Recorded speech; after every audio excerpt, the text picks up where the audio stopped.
You're watching 48 Fastcast.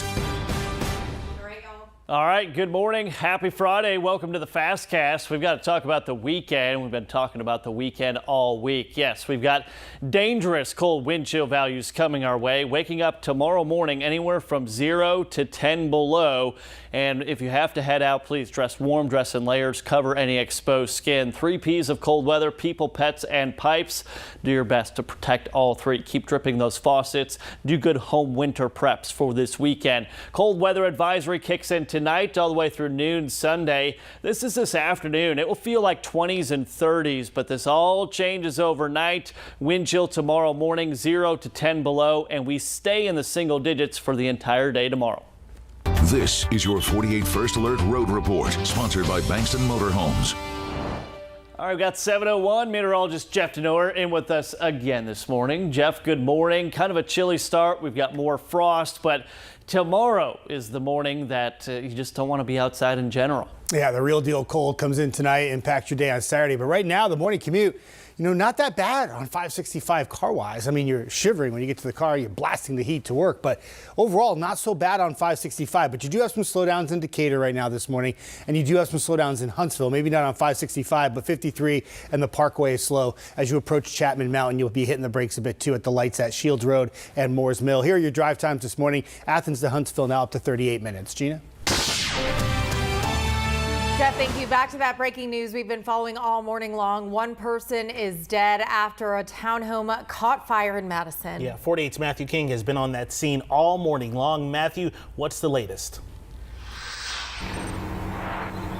Yeah, the scene here beginning to clear up a little bit with firefighters. This is on Crescent Circle in Madison. My photographer is going to give you a closer look here of what we're looking at right now. This is contained to one single townhome, and that's where that fatality happened, according to Madison firefighters. They also said that smoke from that fire spread to some of the other townhomes. However, there were no other injuries involved in this fire. As you can see now, still smoke up in the air, and I can still smell it for the last several hours. We've been out here following this, and that has been what we've noticed. The smoke coming up, but it's contained. You can see those firefighters up there on the roof right now. They've been spraying this down for quite some time now, trying to keep this fire contained. However, they are still out here, and this is starting to create some headaches for drivers this morning. So this is Crescent Circle in Madison, but it's right off of Palmer Road, which connects into County Line Road here in Madison.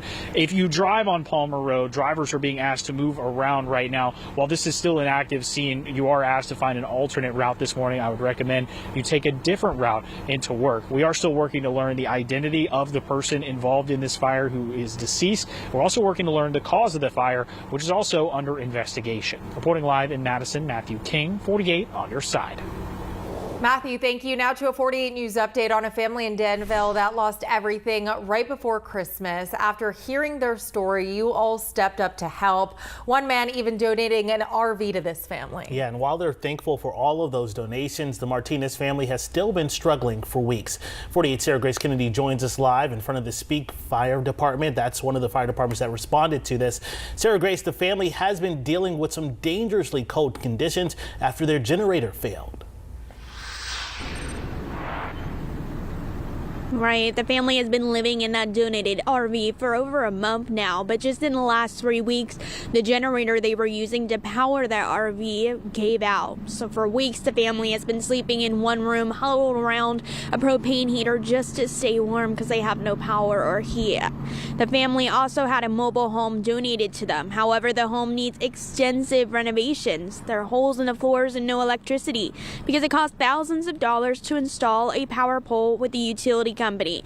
I spoke to Mike Romet yesterday, who donated the RV to the family, and he immediately took action when he learned the family had been without power and heat for weeks. Thanks to community efforts, they were able to donate a new generator and some blankets to the family. They hooked up the generator to the RV last night, and as of now, the Martinez family has power again. Really grateful. We finally had a place to stay because we kept on being with people, and we felt like we were occupying their stuff. Yeah, it was the best. It was a miracle from God.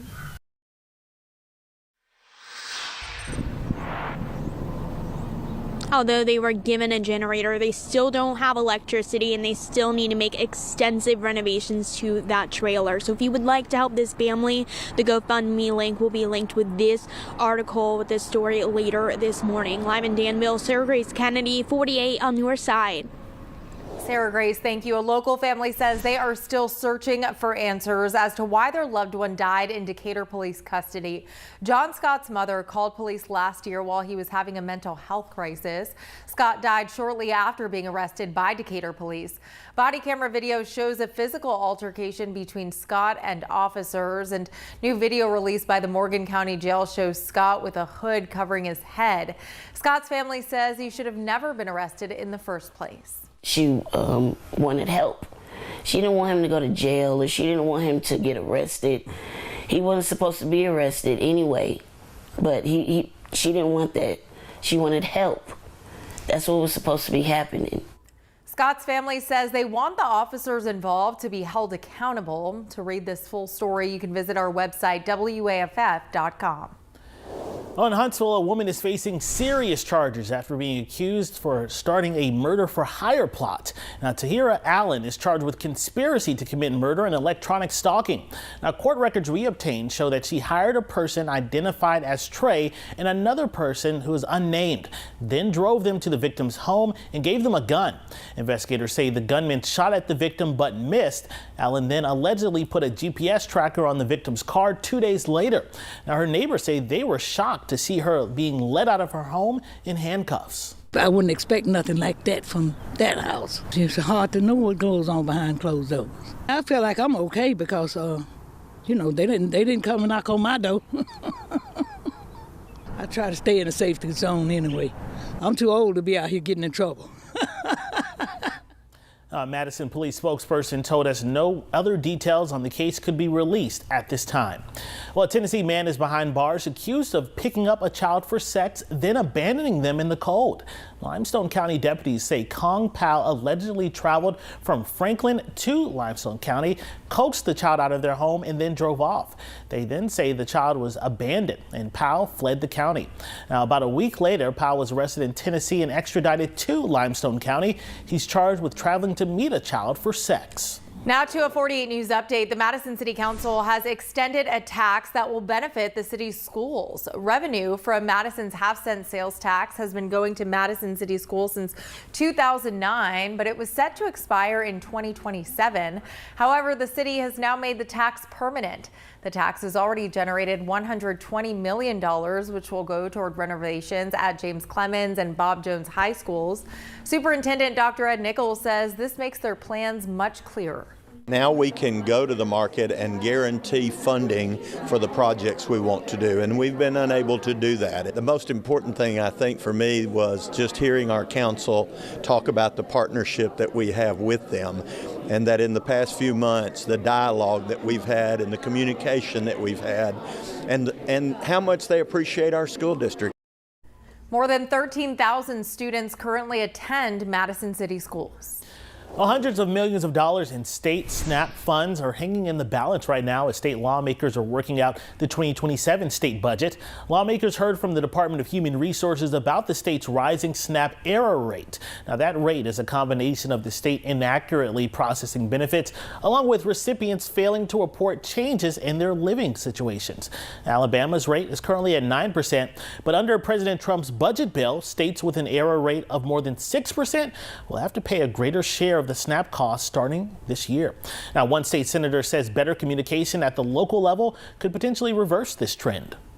I think the more information that we have and the more that we can involve local governments and agencies that are out there that try to help the people after the fact, let's try to get in front of it to educate them and say, here, we're here. If you get this, if this happens, this is what's going to happen. You're going to lose some money. Now, another senator says staffing is a major problem because of the needs to process benefits. So to fix this issue, DHR is asking for an additional $35 million in administrative costs. Alabama ranks as one of the worst states in the country for reducing tobacco use. That's according to the American Lung Association. The organization released its State of Tobacco Control report card. It ranks states based on several categories, including smoke-free air and access to services to end smoking. Alabama received an F in smoke-free air, tobacco taxes, prevention, and flavored tobacco products. Officials with the Alabama Department of Public Health say while they haven't seen a specific increase in smoking, they still have measures in place. So our program is focusing on prevention, education, and cessation. We collaborate with local coalitions, community agencies, state and national partners to implement and evaluate effective tobacco prevention and cessation activities that aim to eliminate environmental tobacco exposure, promote quitting among adults and youth, and prevent youth initiation. Alabama lawmakers did pass the Clean Indoor Air Act yesterday. The bill would place restrictions on vaping in public places. Well, time right now, 7:11. If you visit Decatur often, you could soon have more options for places to stay. Yeah, the city council is weighing the potential option to add a short-term rental measure to the River City. Now, city leaders say they've wanted to have more options available for visitors rather than just staying in traditional hotels or motels. City Council President Kyle Pike says residents have asked for this option for a while now. Pike also says this would happen via a zoning change ordinance with strict limitations. There would only be a set number of short-term rental properties allowed within city limits. The city would also limit how close those rental properties could be to each other to keep a neighborhood atmosphere. Pike says people have already started renting their properties, but this measure would allow the city to regulate them. Right now, they're essentially unregulated. They're not supposed to be in operation, but we do know we have some operating. And so this will allow us to put some parameters in place as far as how they operate, where they operate, what they're required to do to operate, things of that nature. While this ordinance isn't set in stone just yet, Pike says the council could make modifications before voting in the next city council meeting, and residents are open to share their thoughts during that meeting on Monday. Tomorrow is a 48 First Alert Weather Day, sponsored by Mr. Reuter Plumbing for all your emergency plumbing services. All right, good morning once again. Dangerous wind chill values. I know we said this last weekend, but this is the coldest air of the winter season that we've seen so far, all through the day Saturday, even continuing into Sunday morning. But it's not just the cold wind chill temperatures and also the blustering northwest winds. We're going to have quite a bit of snow flurry activity this afternoon, evening, overnight into tomorrow morning. So many snow flurries that you could see some light, fluffy snow kind of giving you a dusting on some grassy areas, slightly higher than a dusting possible over extreme northeast Alabama. Now, we're not anticipating any travel impacts because the snow is so light and so dry that those blustery winds will just blow it on out of here. Minus the very cold start, we'll hit a high of 35 on Sunday. All right, thanks, Eric. Well, still to come, President Trump is suing a government agency for billions of dollars. We'll tell you what he's accusing them ahead.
President Trump is suing the IRS for billions of dollars, accusing them of leaking his tax returns. Trump is suing in his personal capacity, not as president. The suit claims an IRS employee leaked his tax returns to the media sometime between 2019 and 2020. Well, Senator Tommy Tuberville is responding to accusations about whether he's eligible to run for governor here in Alabama. Tuberville has been accused of not living in Alabama, instead primarily living in Florida. Now, under Alabama law, a person cannot run for the governor's seat if they have not lived in the state for 7 years before their campaign. That's why one of his GOP primary opponents has filed a formal challenge questioning his eligibility to run. Now, we did ask the senator a direct question about this, whether or not he's lived here for 7 straight years. Here's what he had to say. I'd say a little bit more than that. We've fulfilled all the qualifications. It's been looked at, dissected, so not concerned whatsoever about it. They tried this same narrative when I was running for Senate 7 years ago. It didn't work then, and guess what? It's not going to work now. Now, the state's primary election is set for May 19th. The general election will be held on November 3rd. Bank Independent has opened a brand new branch in a fast-growing area of Huntsville. Now, company leaders officially cut the ribbon on the new Bank Independent sales office in Mid-City. Here you can find experts with answers to your financial questions. With more people moving to Huntsville, experts say this is the perfect place to set up shop. Huntsville is growing, and this is growing just as fast, if not faster. It is going to be this hub of a shopping district and the office business district. It's an incredible location for all of Huntsville. While many businesses are shying away from traditional brick and mortar buildings, the CEO says this will allow Bank Independent to provide customers with all the services they need. Tomorrow is a 48 First Alert Weather Day, sponsored by Mr. Rooter Plumbing for all your emergency plumbing services.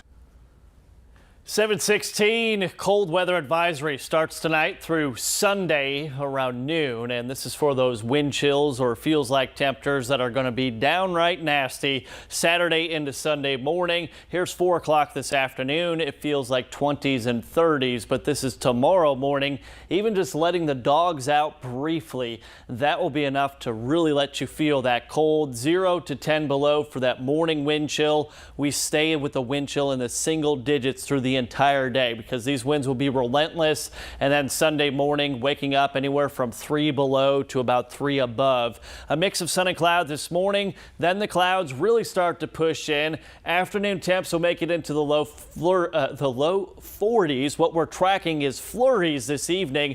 Major winter storm off to our east. We're just missing out on it again, but we're expecting enough flurries kind of off and on through the overnight into tomorrow morning that some of the grassy areas could see a little bit of a dusting.